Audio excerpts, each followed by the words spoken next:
Hello, Wid fam. This is Leo with One Happy Widow. I don't know if this light here, let me see something. I don't know if this light here is like too bright. I think I like that a little better. Um, the other light was a little blinding. Jonice, it's so good to see you or to see your words and know that you're here. Yeah, I think it's been about a month, 3 or 4 weeks since I have done a live, put up a video, any of that stuff. I did actually do a video last week and I pre-recorded it. And then I had to go back when I pre-record, I have to go back and edit and put in all the fancy stuff and load it up and make the thumbnail, all that stuff. And so it's still sitting there. I haven't even touched it. And so I realized that when I'm low on time, then I have to just do live stream because I do all the work ahead of time, set it all up, and once I go live, I just talk and then it just posts. I don't have all the fancy words. I don't have all the fancy backgrounds. I can't even use my fancy um, camera because I still haven't figured out how to use my camera, my real camera on live streams. That's another thing that I have to learn how to do. Anyway, so I see that we have Jonice. I see that we have Shelly. Hello. Barbara says, good to see you. Big hugs. And Chasing Horse says, good luck. Just talk. All right. So I see some familiar names and I see some new names. And I know it was really last minute, guys, because I was going to do it tomorrow and I was at church. I got some inspirational messages and I thought, you know what? I've just got to do it because if I put it off again, I don't know, things just might happen or come up, and I just wanted to make sure that I got in here and just did it. So, and believe it or not, a lot of the ideas and messages that I get are from church. So, because a lot of the messages that apply to Christians also just apply to humans in general, like they just make a lot of sense. There's a lot of, there's just a lot of basic, good messages, for us as humans to heal, to be human, to be nice to people. And so I get a lot of my inspiration and my ideas from the pastor, and I'm like trying to jot the ideas down and say, okay, how could I apply this in the context of being widowed? Or in the context of surviving grief. And sometimes it applies a little bit more than others. And today I think it was really applicable. So, I know that I have not touched base with you guys very much in the last month or so because if you don't already know, I went and took a new job as a school teacher, and so I started about a month ago. And I went from I was working in another school system where it was basically like Disney World. It was a very easy job. It was very low stress. The students were pretty well behaved, and I had been there for 7 years. I was kind of on autopilot, and then some things happened, and I had to change jobs, and we also moved. So I started a new job in a new county, which is right around the corner from the house. And it has really knocked me on my ass, basically. It has been so hard to adjust to the new schedule, the new work. They have just added lots of stuff to me. So I'm working about 12-hour days right now, and I'm working most days on Saturdays to lesson plan. And so I don't get a whole lot of time to devote to the WID fam, and I've really been feeling missing you guys. And I haven't even had time really to grieve a lot because I've just been so darn busy. And as you know, when you're grieving, staying busy is sometimes a good distraction for us in grief. Like if grief is overwhelming us and overcoming us, sometimes it is good to stay busy for a bit just to kind of distract us from the grief. But everything in moderation, right? If we ignore our grief for too long and stay busy on other things, then the grief will build up and then it will come back to the surface when it feels like, and sometimes at the most inopportune times. So we need to make sure that we allow ourselves that time to grieve. We also need to respect the memory of our lost love and give them some of our time and attention because, their memory of them and their legacy is all that we have. And so, they deserve some of our thoughts and our attention. And so we have to just kind of take time to grieve, take time to work. We have to take time to do a lot of things. And sometimes I tend to be a all or nothing kind of a person because of my type A personality and because of my ADHD. I tend to hyper focus. And so when I'm on something, I'm like a dog with a bone. And lately, my bone has been my job out of necessity. So I'll catch you up on the job, just a few details, and then I will talk about the topics that I want to talk about today, which is confidence. I had to take notes. Remembering the negative, remembering the positive over the negative, opposite from what we do naturally, and talk about helping others. So, all right. So with my job, first of all, it was really tough because I'm a new teacher. I had a new classroom, so I had to set up a new classroom. Then about 2 weeks in, I just got a wild hair and decided to move my entire classroom around and rearrange everything because I didn't like the way it was working. So that set me back a little bit.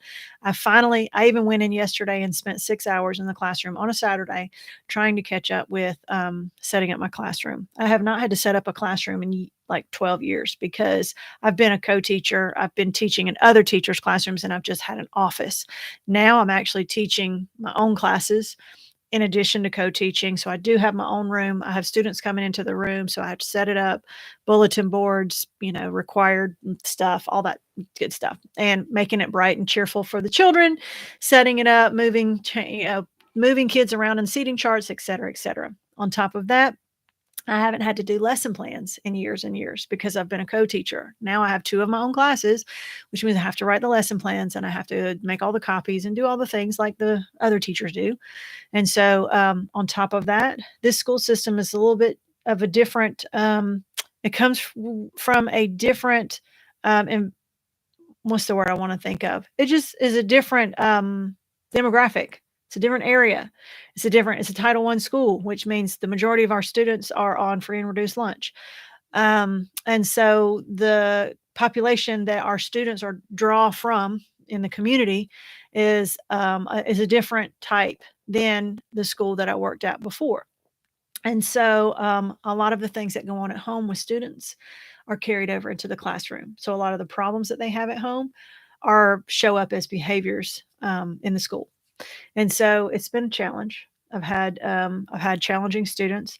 I teach special ed students anyway, and now I teach special ed students that are just barely qualify for regular education. And so the gap between where they are and where they need to be is much greater than the students that I've had in the past. And so there's a lot of extra work that has to be done. We spend a lot of time teaching them how to behave before we can teach them any academics. And so that's been a challenge. And so and they're not really disrespectful to me. They're just disrespectful to each other. They fight like siblings and they're with each other almost all day because they have a lot of the same classes. And so they just, wow, disrespectful and the talking and the being in personal spaces and, the fighting and the arguing. And it's just real stressful. On top of that, they changed my schedule at the very beginning of the year and they asked me to go extended day, which means they had more classes than teachers. And so they asked me, we have a 4-period day. So teachers teach 4 classes and have one planning period sometime in the day. I have no planning period now. So I'm on extended day, which means I teach all 4 classes. The only break that I get is lunch, 25 minutes. And so I'm on the go all day. I don't, my planning period is after school. So I stay after school until about 6 every day. So needless to say, I'm exhausted.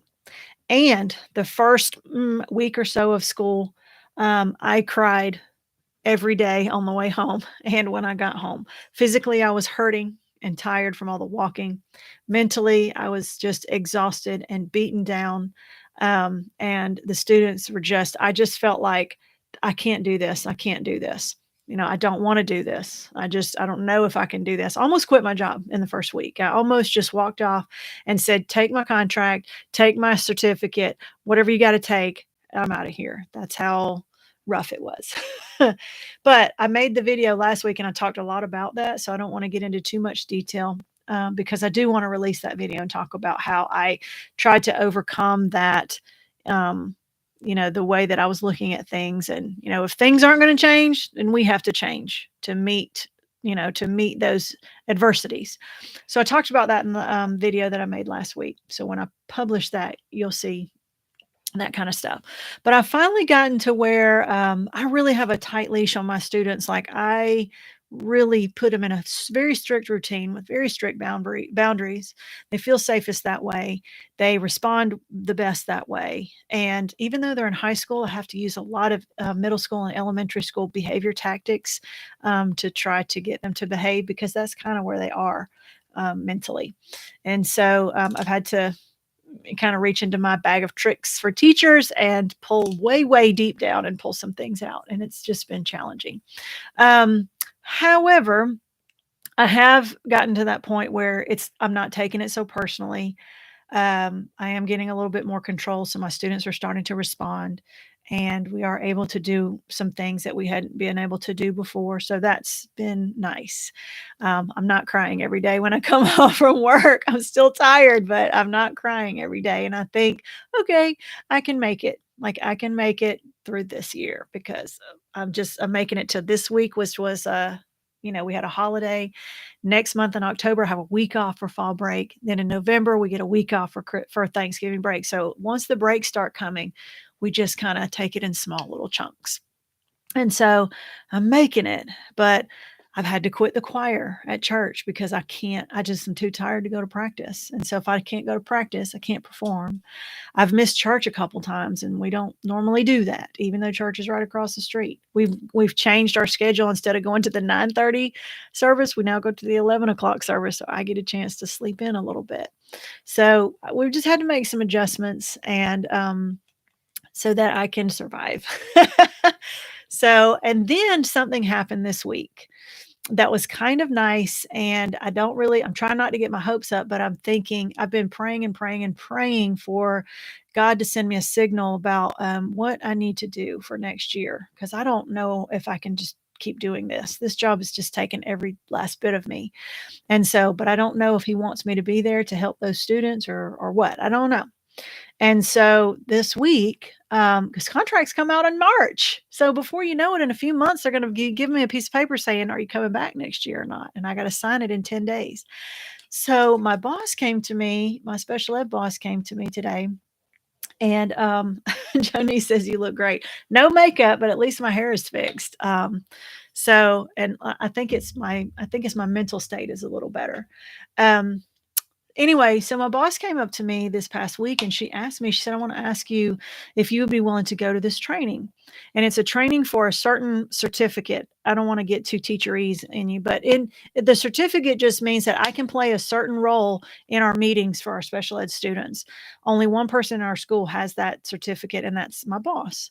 Which means she has to go to every one of those meetings. But because if we have to have one person with that certificate. So if I were to get that certificate, that means I can go to some of those meetings in her place and fill that role. And so I asked her, I was like, sure, I'll be willing to go. And she said, well, you're the only person that I would consider going to this training because of your skills and how I've seen you work and how I see that you can foresee problems down the road and try to get them before they become bigger problems, and your conflict resolution, just some of my skills that I brought, to this school. And she said, if you don't want to go, I'm not going to ask anybody else. I'll just do it myself. And so I asked her, I said, well, does that come with any perks? Does it come with like a money, or does it come with like extra planning period off or something? And she's like, not really, but it's a leadership position, not as in like I'm anybody's boss, but it's a role that the leadership position person usually plays. And so it's kind of like it's good on a resume if I wanted to move up to a leadership position later. It makes me look like a team player. So basically she's asking me to take on a little more responsibility for something to come back to me later on. And I told her that I would, but then I started to brainstorm and I started to basically create a job for myself that I want next year from her.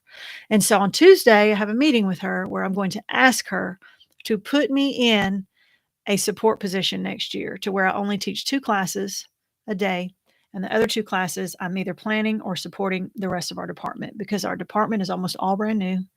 They need lots of training. They need lots of they don't have experience, and so they're all struggling. And it's not because they're any bad teachers or anything. It's just a lot of them are new to the position and they're not sure how to co-teach. They don't know how to work with their other teachers. They don't know what the students' rights all are. They don't know. It's inexperience. And the one person, our boss, can't really train every single person properly because we don't have the time. So I'm going to ask her if for next year, if this year she will train me up and mold me, and then next year I can sort of be like her, sort of like a right-hand man. I still won't be anybody's boss, and I don't wanna be, but it would mean that I could take some of my talents besides just being in the classroom and apply them to, a support role for the people in my department, the other special ed teachers that are in my school, because if they are not properly supported and they continue to struggle, you know what's gonna happen? They're all gonna quit. And then we're gonna have a whole new slew of new teachers again next year in our department. We have to start all over again. So it would not mean a pay raise, but it would mean a different job environment for me next year.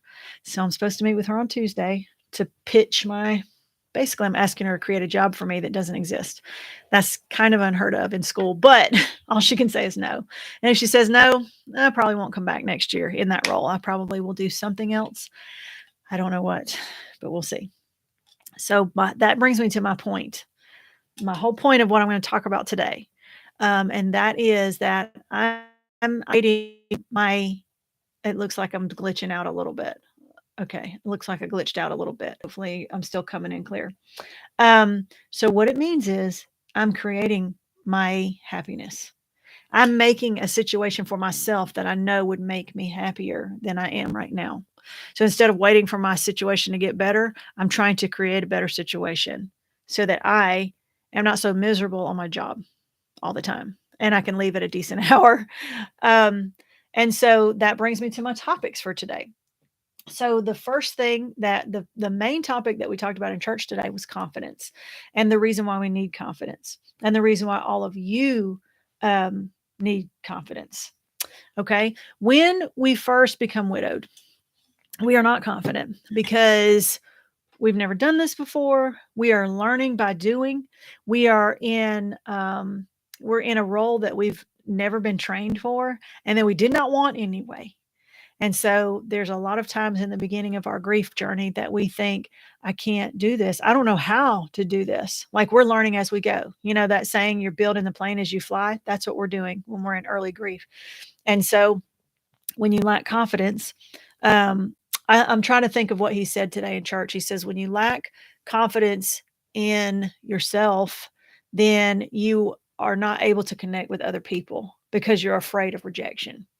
And then when you lack confidence in others, you are suspicious of people and you doubt them and you don't want to connect with other people either. So when you lack confidence, it's you suffer in your relationships with other people. And relationships with other people is what's going to get us through because we don't need to be traveling this grief journey all alone. Also, there's another saying I know that you've heard that says, whether you believe you can or believe you can't, you're right. If you think, I can't do this, and you don't have the confidence to make it through your grief journey or to get to the place of acceptance and hope to where we all want to be, you're probably going to be right. Because if you don't think you can, then you're not even going to try. You know, if you don't think you can climb that mountain, you're not even going to take the first step towards the top of the mountain. If a coach doesn't think his team can win, he's probably not even going to talk them into winning. He's probably just going to tell them to get out there and do the best they can and then come home and be whatever. But people who are confident instill other people with confidence. And so that's whole reason why I started this channel, because I felt confident at the time. I've stumbled a lot, but I felt confident in the time that I created this channel that I could find happiness. You know, I could be a widowed happy person who has some bad days instead of a sad person who's always wanting for things to get better. So I had confidence in myself, and I felt like that's what other people need. They need confidence to know that they can get through this. They are getting through this. Not through as in done with it, but through as in going through it, because we always are going to be going through it at some place, right? And so I'm confident that I can make things better for myself. I'm also confident that you can do the same. I want you to be confident that you can do the same. Because if you don't have confidence in yourself, then you won't even try to take that first step to healing, to making yourself feel better. Because we're the ones that have to do the work, right? You can go to all the doctor's appointments, you can take all the medicine, you can go to all the therapy, you can watch all these videos, but nobody is going to do the work to get yourself better except for you. You see these other people and you get these resources and you read these books and you watch these videos or you take this medicine. All those things are tools in your toolbox that you have to use those tools to build your life, to get yourself out of this grief valley that you are in. But you got to do the work, right? So you got to have the confidence to know that it can be done. It has been done by many of us. It is being done by many of us. And you need to be one of those people. That's why I put the picture that I picked the picture that I did on the thumbnail of this. It's one person at the top of a mountain reaching down to another person, reaching down to another person, reaching down to another person. I felt like that's the exact message that I want to convey to you all today, that, you know, we can look at that mountain and be intimidated by what's in front of us, or we can take a step and then look back and put out a hand and help the person behind us so that we can all get up the mountain or out of the valley together. But it's got to take confidence to do that. So we got to look in the mirror. We got to talk to ourselves. There's a lot of tricks and techniques in my grief pivot course that talk about this, about you can do it. You have the confidence to do it. Here are the steps that you can take to do it if you're not sure what to do. And so if you're interested in that course, I'll put it in the chat box, but it's also in the description below. I'll try not to shake the microphone too much when I type because it kind of bounces. Grief. Okay. So I put it in the in the chat box also. It's griefpivotcourse.com. And that will take you to the pivot course class. It's still up. It's 28 lessons. It talks a lot about the baby steps that it takes to put in. You got to put routines in place. You have to put boundaries in place. You got to get your mind in the right place. It's just all about healing and having a good mindset, shifting your mindset to that positive place. All right. I'm going to go back to see if I see some of the comments here. Barbara says you have to do what's right for you. We're here for you. And that's so nice. I've been able to pop in a little bit to the Facebook group, which has been just such an awesome place of healing for so many people. If you're not already in the Facebook group, check out the link in the description and go ahead and sometimes it takes me a little while to get you approved, but once you get in there, there's just so many people who are positive. And even when I haven't been there very much, I've noticed that people will post their struggles and they'll have so many responses of, people being lifted up and offering their condolences and just telling them, hey, you know what? It's okay. I've been there. I, I either I know how you feel or I have felt similar things. And these are the things that have helped me. Reach out if you need more support. And it's just an incredibly supportive place that's almost running on autopilot now because we have just so many people that are so awesome and supportive there, that even without me, that y'all have just been kind of taking each other on this journey together. So I'm just really, it warms my heart to know that people can still get help, even if I'm not able to be in there to offer advice or give words of encouragement and things like that.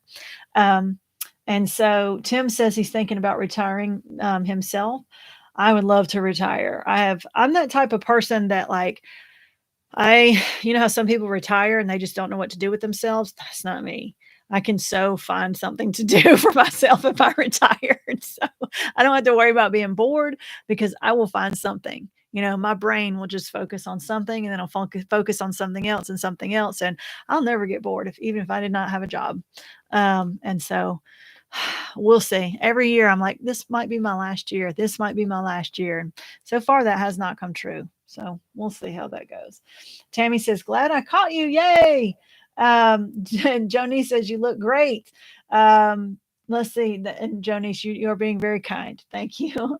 Barbara says, please tell us at the end what you would like us to pray about until we see you again. I will try to remember to do that. Marcia says, good for you. Laurie says, you have been missed. So glad I caught the live chat today. And then Jonice says, I knew you would navigate through this quite well. This group is a blessing. And so, and you know what? This is really bad, but this is one of my downfalls. But I feel like when I'm in a bad place, grief wise, life wise, just emotionally wise, I feel like I'm not motivated to make videos to try to encourage people because I feel like an imposter. I feel like, how am I going to sit up here and complain about my life and talk about how I'm in such a bad place? That's not going to encourage anybody. That's going to be people saying, "Oh, see, I knew it. I knew she wasn't really who she said she was. She's just like all of us. She is, she's acting like she was all happy and now look at her. Her life is falling apart." And it's embarrassing. And then sometimes when I come on and I share some of those struggles, then usually I just get support and says, "Hey, you know what? You're human just like all of us. This lets us know that you're real, that you struggle just like we all do." And so I do share my struggles, but also I was in such a down place for the last month that I felt like I'm the person that's always trying to find the silver lining. Well, this is tough, but at least X, Y, or Z. I was not finding silver linings anywhere. I was fighting with my kids. I was fighting with my husband. And we're still having some issues, because of just we're not able to see each other as much and spend as much time together. And so there's been, it's just been struggle. But I do feel like I'm pulling myself out of that place and wanting to share that. And so that's not a good reason for me to stay away and not make videos and not connect with you. But sometimes I feel like I don't want to post negative after negative after negative video, because then it just seems like I'm playing the victim card and I'm just reaching out for sympathy. And that's not me. That's not the reason why I share my struggles. It's not so that people will say, "Oh, you poor thing." I'm not that person. And if you've watched my videos for a while, you know that. Um, but I feel like now I'm like, okay, I've turned a corner. All right. Mentally, I'm in a better place. And so I have that confidence now. I have that confidence that I can tackle this. I can do this new situation in my life that's going to be going on at least for the next several months. I know I can handle it. Not that it's going to be easy, but I'm gaining more skills as I go through. Even at almost age 49, I'm still learning how to navigate tough situations, whether it be grief wise, whether it be stress wise, whether it be, whatever it might be. Because you all know that even if we're technically not feeling a grief moment, everything in our life is affected by our grief. Like, even if I'm not thinking about Dewey and I'm not thinking about his death and I'm not thinking about the fact that I'm widowed, it's always there. You don't ever stop thinking about it. But even if I'm not focusing on it and I'm not feeling like a sad moment or a grief moment, just the fact that I'm stressed out is, I know that the grief, remember, it's grief is like, that extra special seasoning that just seasons everything in our life with some sadness. And so, a stressful time in life to a normal person, normal, we're all normal, right? Or none of us are normal, but an extra stressful time to a non-widowed person is going to be even more extra stressful to a widowed person, because we have that extra layer of grief that's just like spread all over everything. And so, and a lot of the ways that I'm dealing with my stressful situations is I take my lessons from that and I think, well, I can apply that to dealing with grief, to dealing with our grief journey. And so I did a lot of that again in the last video. Marcia says, "We miss you. And what do you think of the comment I got?"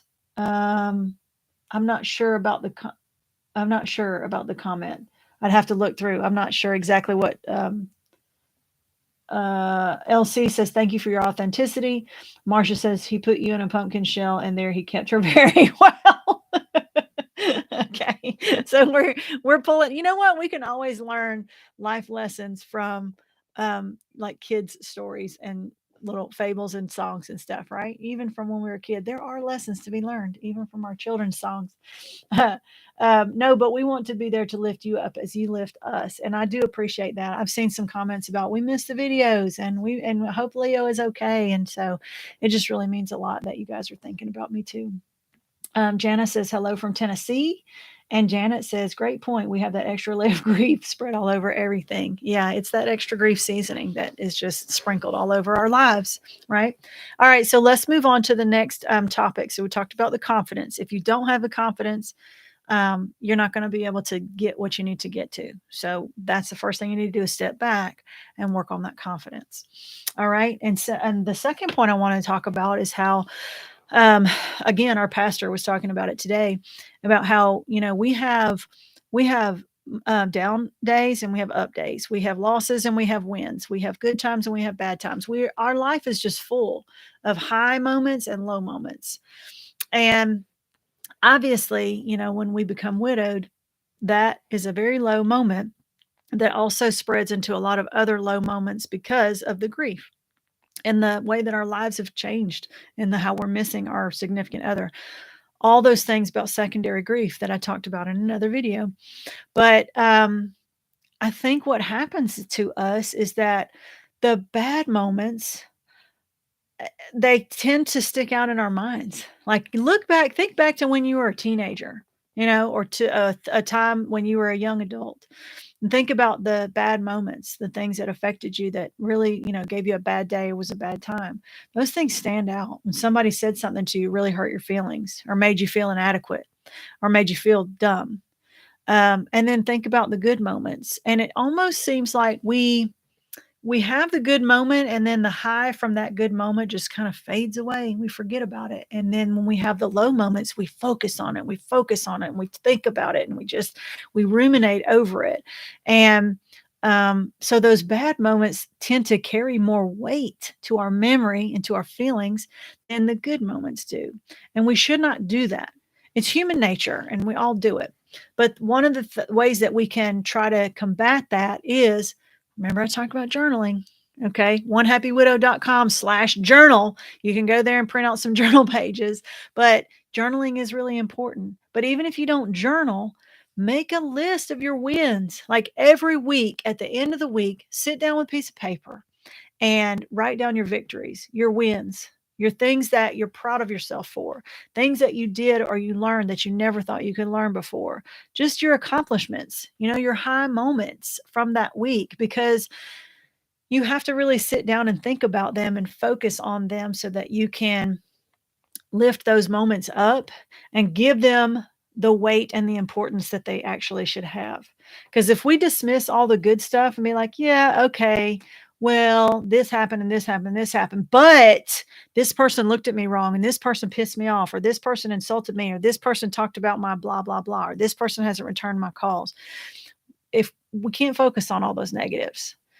Okay, what we need to do is focus on, put that spotlight on the positives so that we can give them more weight, so that we can think about them more.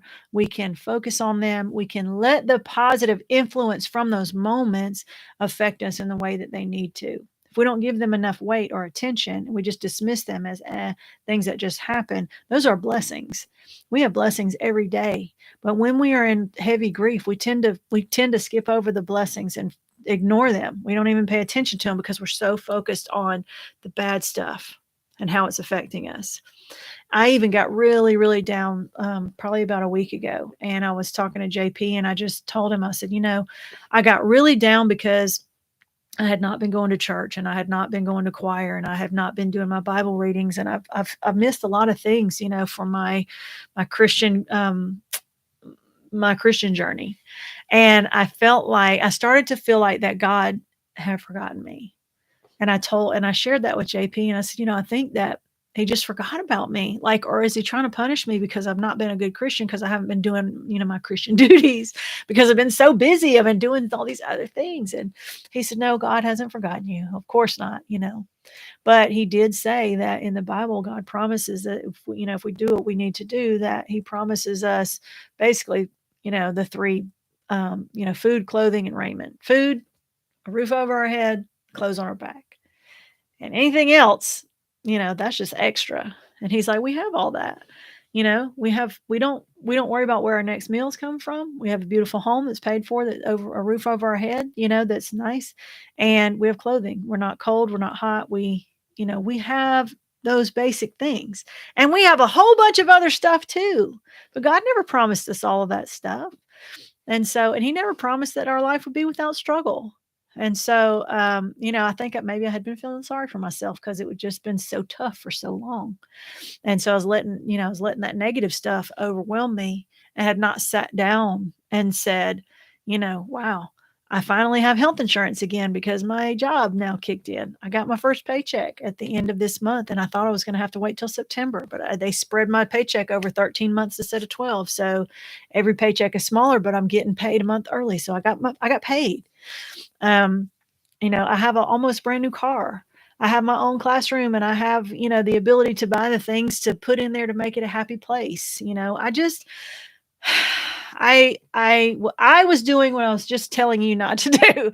I was focusing on all these things, all the stress, and, I was not focusing on my blessings, and all the good things that I do have in my life. And because I was not focusing on them, I was feeling miserable. And so, it's about where we shine our light, and I was shining my light in the wrong place. And so I want to encourage you. I'm not saying I do it all the time. I mess up just like everybody else. I focus on the wrong things just like everybody else. Um, and so I can give you great advice, but I don't always follow it like I should. And so I struggle just like all of you. So I know that me telling you all you got to do is this. All you got to do is get up and get a shower and you'll feel better. All you got to do is put one foot in front of the other. All you got to do is think about all your blessings. I know it's not that easy. It's simple, it's not easy. Simple and easy is not the same thing. There are simple steps that you can take to feel better. That doesn't mean those steps are easy. It just means they're not complicated. Could be the hardest thing to do to get out of bed. Just to get out of bed could be the hardest thing that you do. That's a simple thing, getting out of bed, but it could be really difficult for some of you.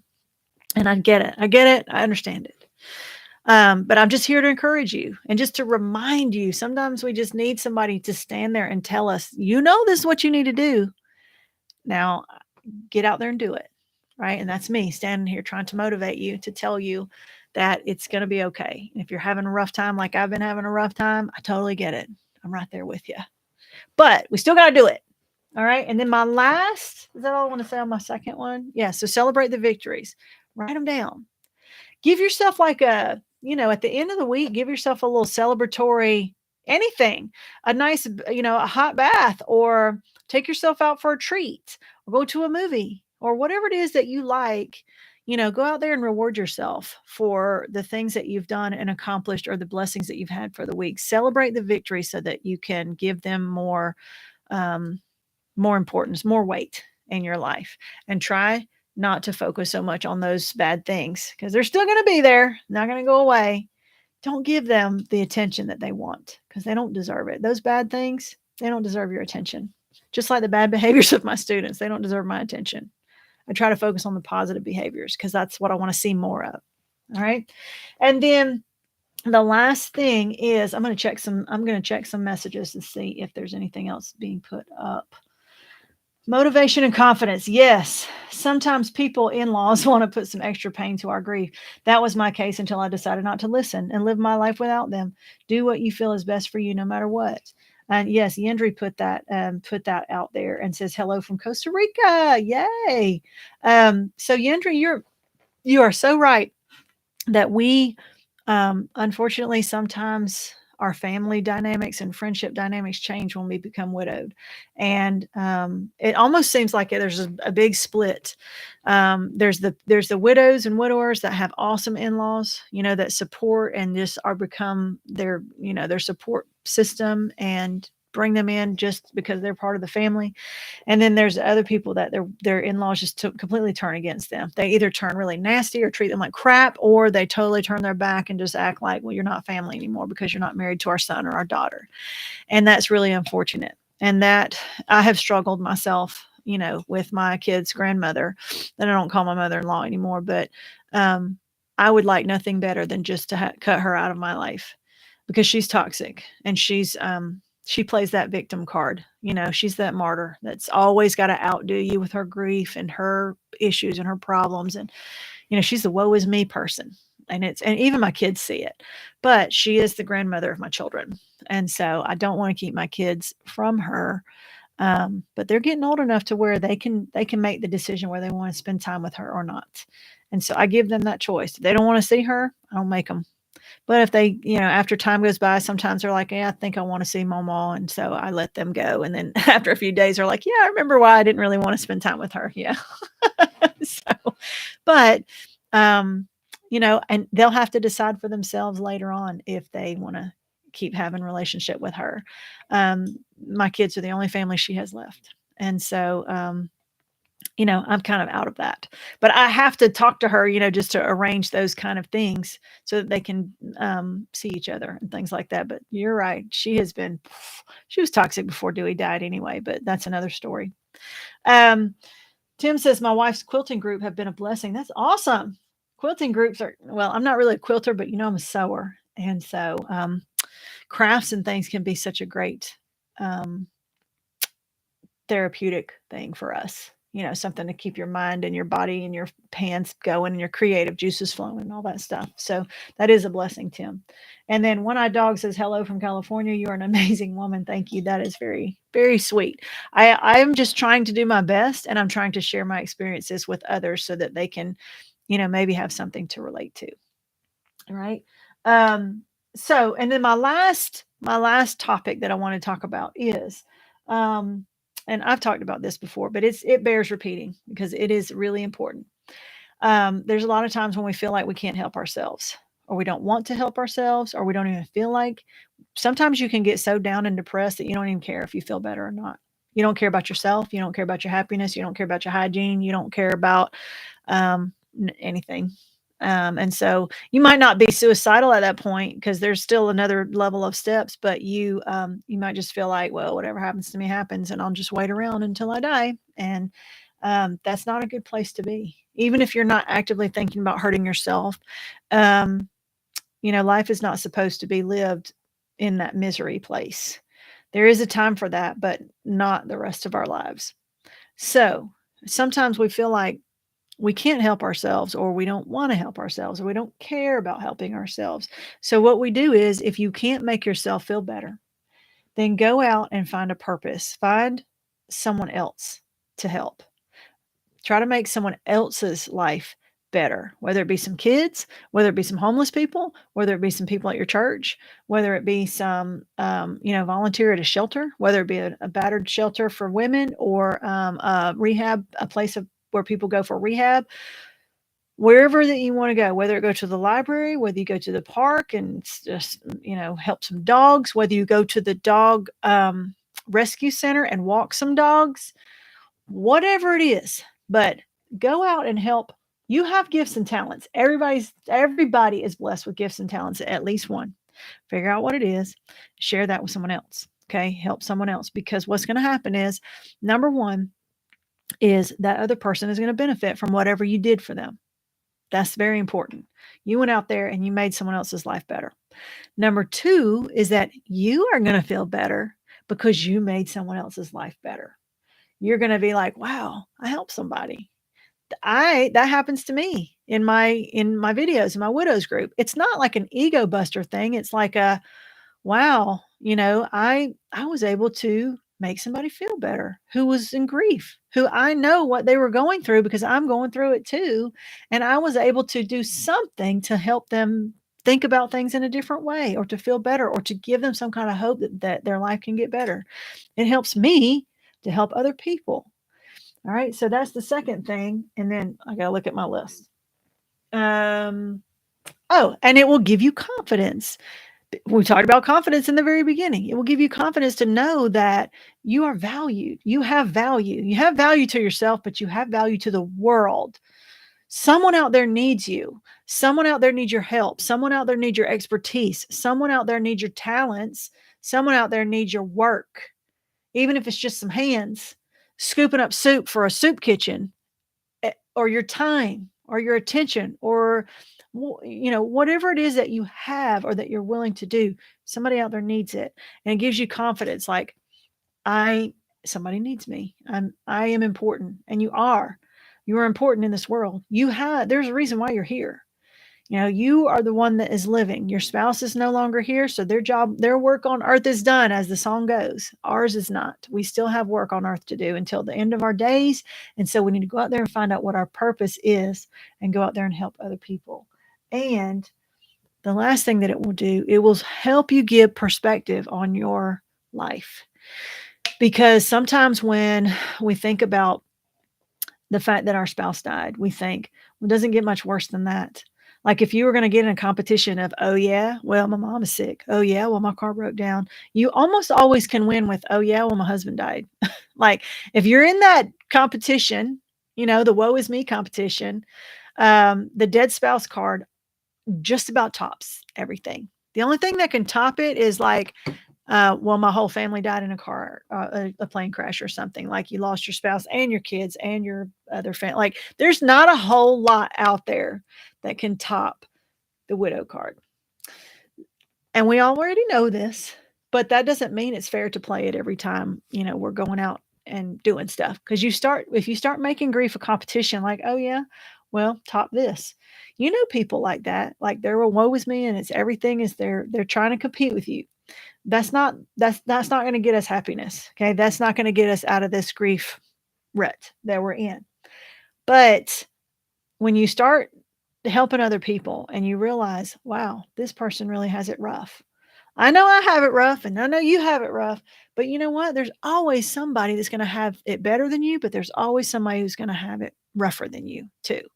When we start putting things in perspective, because when we start feeling like we're the saddest person on earth, we start feeling sorry for ourselves. And then we expect everybody else to feel sorry for us too. And we don't need people to feel sorry for us.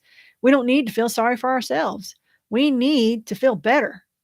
People don't want to help people who are feeling sorry for themselves all the time and asking for handouts. And, you know, we've had a few people in our group that have built up that, hey, can you please help me kind of thing. And the way that we help each other on our group is through words and uplifting and prayer and positive thoughts and encouragement and sharing resources. We've all got financial problems. Okay. We've all got, a lot of us have health problems. And for heaven's sakes, we all are grieving the loss of our spouse. So, I mean, we can commiserate, but um, yeah. So basically, I'm just saying, put everything in perspective. Look around, count your blessings, figure out what it is that you have that you can build on, figure out what your talents are, and go out there and use them to help other people. All right. Let's see. A complete reassessment. And then I needed to hear this today. Much love, Carol from England, from A New Beginning. So I am so glad that this message was helping you.